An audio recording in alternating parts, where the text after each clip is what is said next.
Hello students, industrial extension officer എക്സാമിൻ്റെ physics പാർട്ടാണ് നമ്മൾ നോക്കുന്നത്. ഫിസിക്സിൽ നിന്ന് 30 മാർക്സ് ഉണ്ട്.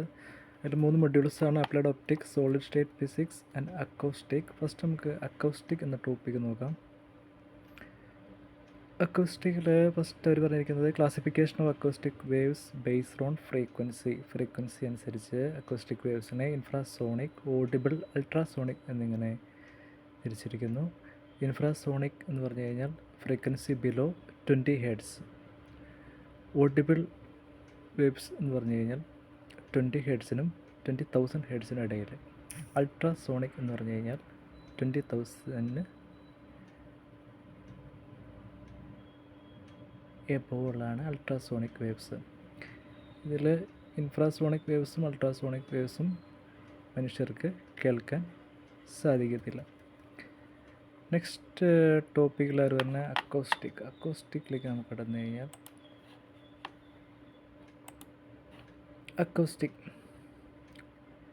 അക്കോസ്റ്റിക്കിൽ ആദ്യം നമുക്ക് നോക്കാനുള്ളത് pitch of sound depends upon the frequency of sound. Next one, intensity of sound at any point is the amount of sound energy incident on a unit area held normal to the direction of propagation of sound in 1 second. Loudness of sound is a degree of sensation of sound. It depends upon intensity of sound and sensitivity of ear or microphone. Unit of loudness or sound intensity level എന്ന് പറഞ്ഞാൽ decibel ആണ്. ഒരു bell equal to 10 decibel ആണ്. Next topic, absorption of sound. All material absorbs certain amount of sound energy. The degree of absorption depends on many factors. An open window is a perfect absorber of sound because sound incident on it will not be reflected back. 1 subane is the amount of sound energy absorbed by 1 square meter of open window.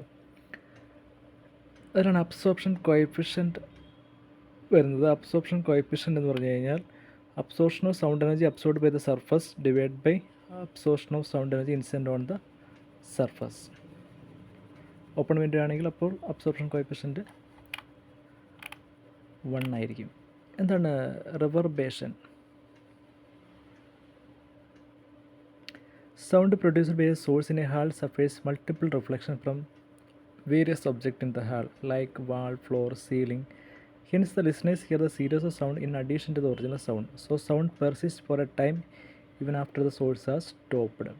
The phenomenon of persistence of sound in a hall due to multiple reflections from the ceilings, floor, walls, and other material even after the source of sound has cut off is called reverberation.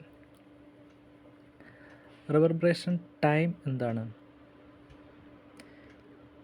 It is defined as the time required to sound energy to It is defined as a time required by sound energy to reduce its intensity to 10⁻⁶ times of its original intensity from the moment of source of sound is stopped.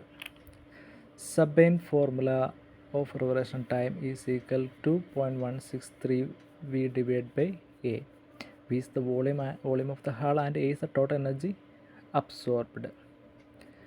Significance of the reverberation time. If the reverberation time is small, sound vanishes very rapidly. This produces dead silence in the hall. If the reverberation time is too large, there will be multiple reflection sound waves which overlap one another, produce loss of clarity. Hence, reverberation time should have the optimum value for good acoustic of hall. Reverberation time can be adjusted according to the purpose of hall by arranging necessary sound absorbing material in the hall. ഇത് lecture ഹാളാണെങ്കിൽ reverberation time 0.5 second to 1 second ആയിരിക്കണം. Conference ഹാളാണെങ്കിൽ 1 second to 1.5 second. Cinema theatre ആണെങ്കിൽ 1.3 second. Music recording ഹാളാണെങ്കിൽ 1.5 ടു 2 second. ചർച്ചസിന് 1.8 second to 3 second. Factors affecting reverberation time. Important factor deciding the acoustic quality of the building.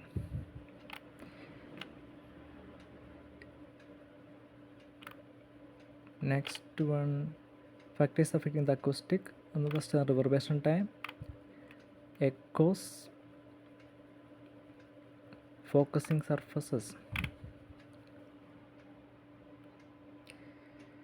Next നമുക്ക് അതിൽ പഠിക്കാനുള്ളത്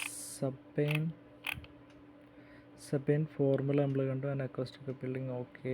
topic ഏതാണ്ട് ഇത്രയൊക്കെ മതി എക്സാമിന്.